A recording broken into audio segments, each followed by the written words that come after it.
Чоң жол боюнда маршруттук таксини күчкөн Раяна менен Ширин 2-класстын окуучулары үйлөрү мектептен 2 чакырым алыста болгондуктан алар үчүн коомдук транспорт өзгөчө мааниге ээ.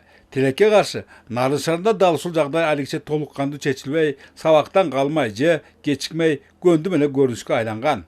Күндүн жылуусунда анча билинбегенден кышкысын кырдаал кыйла эле кыйындайт. Типки машкамен барабыз, кээде келбей калса күтүп турабыз. Саакын кичине кечигип барабыз. Кышында ушундай болот, бирок кээде келбей калат. Чакан калада жаңы окуу жылы башталар менен Борбордук көчөгө троллейбустар чыгып, балдар кыздардын көбү алардын кызматынан пайдаланышат. Бирок унаанын бул түрү экөө эле болгондуктан баарысын өз убагында ташып жеткирүүгө чамалары чак. Маселен азыр биз барып жаткан троллейбустун бачтан чыгыштагы акыркы адамса чейинки 10 чакырым аралыкты басып өтүшүнө берилгенде 1 саат аралык кылынат. Албетте мындай качандык жатпай жакпас. Антса да унаанын ысытууна жол акындарынан буга көбүнесе мектеп окуучулары түшүшөт. Ошол эле учурда унаанын бул түрүн Калкыжыш, Ыртыс, Москва, Төшбулак чулкумдугулар пайдалана алышпайт.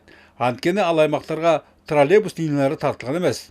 Чындыгында көп жылдар бою көкөйгө көк таштай тийип келген бул маселени жайгаруу жаатында азыр көптүр аракеттер жасалган азырынча эч кандай майнап жок. Шаар билгинелердин билдиргендерине ишенсек, жакын арада 10 электробустун алынып келенери болжолдонулган.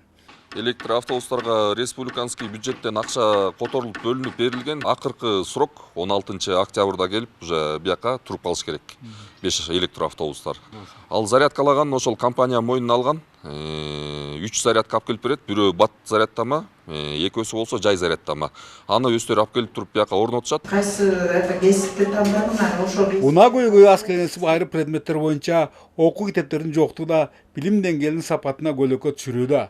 Айрыкча чет тилдери, информатика, так илимдери боюнча тартыштар таасын сезилип, ал кандайдыр бир деңгээлде сабактардын ырааттуу жана натыйжалуу өтүшүнө кедерги.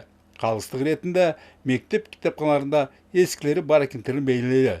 Бирок көбүн колдонууга мүмкүн эмес. Айрыкча 9-жана 11-класстын чет тилинин китеби жок болуп атат. Анын айрым сабактардын китептери жок. Биз кичине кыйналып калып атабыз окуганда.